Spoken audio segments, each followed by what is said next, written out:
లోకేష్ తెలుగు రాష్ట్రాల్లో పెద్దగా పరిచయం అవసరం లేని పేరది. తెలుగుదేశం పార్టీ అధినేత, ఆంధ్రప్రదేశ్ ముఖ్యమంత్రి చంద్రబాబు నాయుడు తనయుడిగా గుర్తింపు పొందారు. అలాగే ఆయన టీడీపీ వ్యవస్థాపకులు, దివంగత మహానటుడు ఎన్టీఆర్ మనవడు కూడా.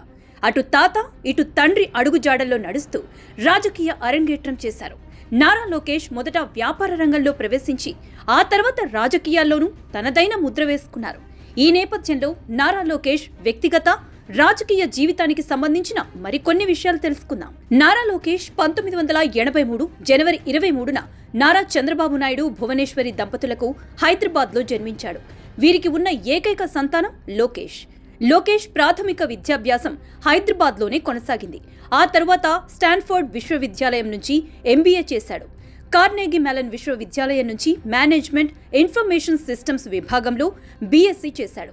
లోకేష్ స్కూల్ దశలో ఉన్నప్పుడే తండ్రి ముఖ్యమంత్రి కావటంతో అత్యంత భద్రత మధ్య పాఠశాలకు వెళ్లేవారు.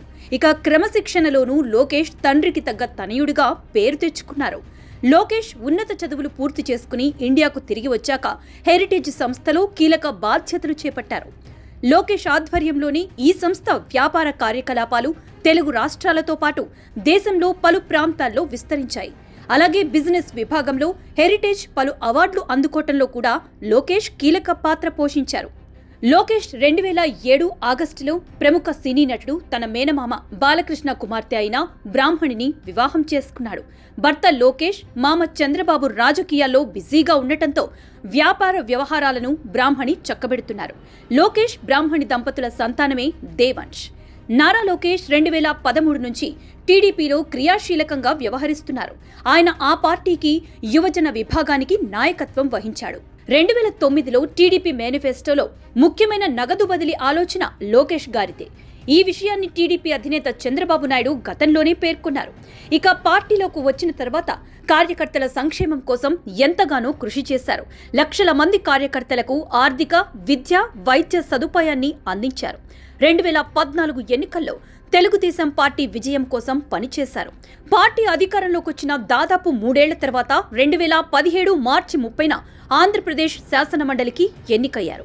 అనంతరం చంద్రబాబు కేబినెట్ పంచాయతీ, గ్రామీణ అభివృద్ధి, ఇన్ఫర్మేషన్ టెక్నాలజీ వంటి కీలక శాఖల బాధ్యతలను తీసుకున్నారు.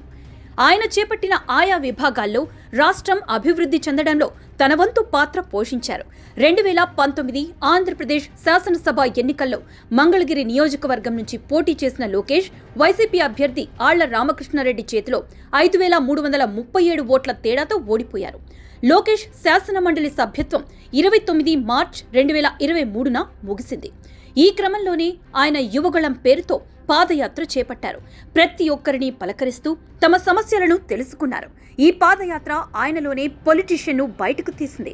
గతంలో కంటే ఎంతో హుందాగా ఉండటంతో పాటు మంచి స్పీచ్లు ఇవ్వడం, స్టూడెంట్స్తో ఇంటరాక్ట్ అవ్వడం లాంటివి చేశారు. దీంతో జనాలకు లోకేష్ బాగా దగ్గరయ్యాడు. తన తండ్రి జైల్లో ఉన్న సమయంలో కూడా లోకేష్ ఎంతో శాంతియుతంగా వ్యవహరించారు. అనంతరం 2024లో జరిగిన అసెంబ్లీ ఎన్నికల్లో మంగళగిరి నుంచి బరిలోకి దిగారు. భారీ మెజారిటీతో విజయం సాధించారు. ఆ తర్వాత చంద్రబాబు కేబినెట్లో ఐటీ మంత్రిగా ఉన్నారు. ఏపీకి భారీగా ఐటీ కంపెనీలను తీసుకురావడమే లక్ష్యంగా పనిచేస్తున్నారు. పప్పు అన్న నోటితోనే పవర్ఫుల్ అనిపించుకోవడం, ఓడిన నియోజకవర్గంలోనే రికార్డు స్థాయిలో మెజారిటీ సాధించటం లోకేష్ పట్టుదలకు నిదర్శనం. అందుకే నారా లోకేష్ పడిలేచిన కెరటమని చెప్పడంలో ఎలాంటి సందేహమూ లేదు.